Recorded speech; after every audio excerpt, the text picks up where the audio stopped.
parking's a premium here. It's first come, first serve, but we do have plenty of parking. It's just that not all the students know where the open spaces are.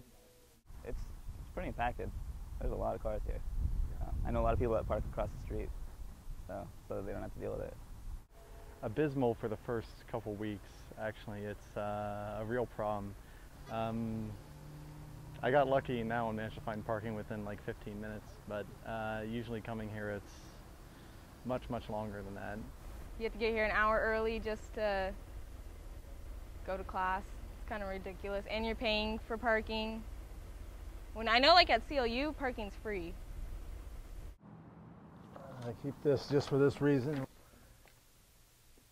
Okay, if you went by lots, I mean the total spaces really, there's 3,755 total. That's including handicap, staff, and student parking, as well as the 30-minute zones. Well, I actually don't spend too much time parking because at the beginning of the semester I would go up to the top and try to park there. That's just a waste of time because there's nowhere to park up there. So now I just kind of bite the bullet and park down here and walk up the hill. But usually it'll clear out later on in a few weeks, and then I'll be able to park up there again. So I don't usually like to fight for a parking spot because it's just not worth it. Usually I had to park like all the way down there, walk up the hill, and then walk back down at the end of the day.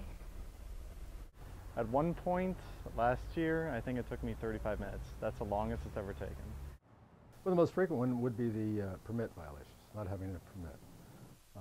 Other violations would be parking out of a marked stall. You have to have a white line basically on both sides of the car, and it's got to be white for students, yellow for staff, of course green is 30-minute.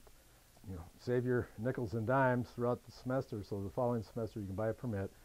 You know, prevent having to go to a permit machine for a daily, which occasionally break down, and even though I try to stay on top of it, there's still some issues with some of the machines. They are machines and they will break down.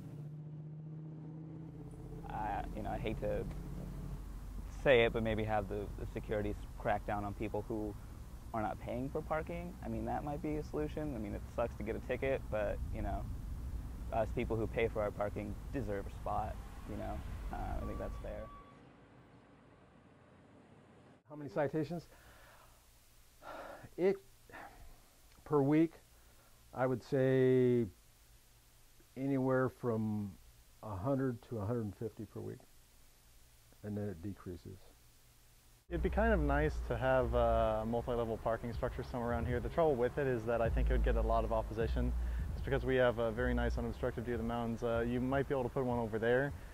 Solution, parking garage maybe.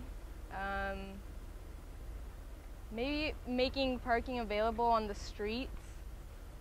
As a matter of fact, there are plans for a parking structure to be built down by the tennis courts, which would be below the gym there, the area that we now use as our grass overflow parking.